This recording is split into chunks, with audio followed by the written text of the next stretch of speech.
लोग कहते हैं ना गया श्राद्ध से पितरों का उद्धार हो जाएगा। सुन लीजिए, जीवितो वाक्य करना, केवल श्लोक सुन लीजिए, मन व्याख्या बात करेंगे, समय नहीं है। जीवितो वाक्य करना मृता भूरि भोजना गयायाम पिंडदानश्च त्रिभिर्पुत्रस्य पुत्रता। ये पुत्र की पुत्रता है। आत्मदेव तो नहीं रहे, गोकर्ण जी ने पिंडदान किया। दंडकारी बोल रहा है, मेरे भाई एक बार नहीं 100 बार गया में श्राद्ध कर लो। गया श्राद्ध सतेना भी मुक्तेर्मेन भविष्यति। मेरी मुक्ति नहीं होगी, नहीं होगी, नहीं होगी।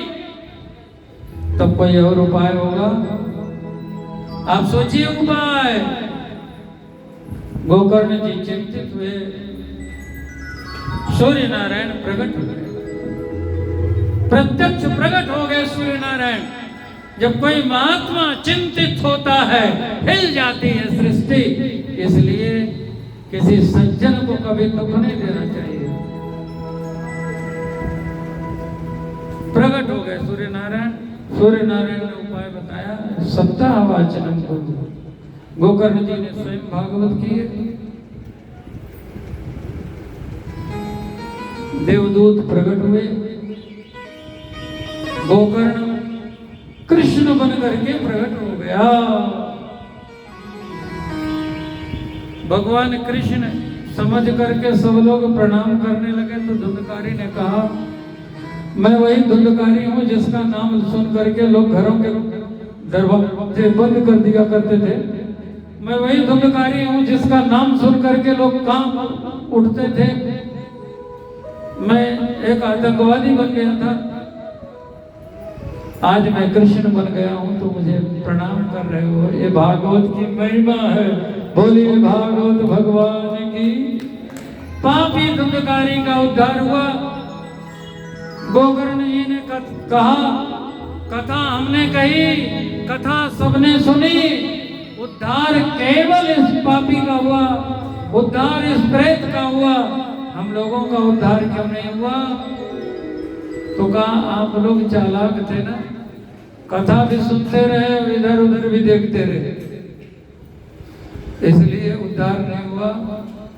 उपाय बताया, जैसे इसने कथा सुनी है, प्रेतेन मननम कृतम।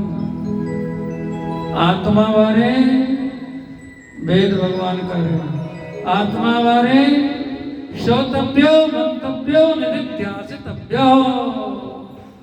मनन होना चाहिए, जिसकी कल मैं व्याख्या करूंगा। मनन प्रेतेना मननम कृतम। ऐसे सुनो तो तुम्हारे लिए भी विमान आएगा।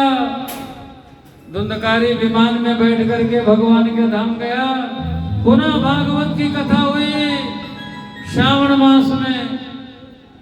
आषाढ़ में धुंधकारी के लिए कथा हुई थी, श्रावण मास में कथा हुई अन्य लोगों के लिए पुनः कथा हुई उसी मंच से, उसी मंडप में। अब भगवान श्याम सुंदर स्वयं आए हैं। अयोध्यावासिना पूर्वम यथा रामेण संगता तथा कृष्णेन ते नीता गोलोकम योगी दुर्लभम। आज की कथा का यह अंतिम श्लोक रहा। जैसे त्रेता युग में अयोध्या वासियों को लेने राम जी आए, ऐसे कथा सुनने वालों को लेने श्याम सुंदर विमान लेकर आए और सभी भगवान के धाम जा रहे हैं। ये कथा सुनने वालों का सौभाग्य है। इस सौभाग्य की चर्चा करते हुए कल की कथा आप लोगों को सुनाएंगे। राधे रानी की जय।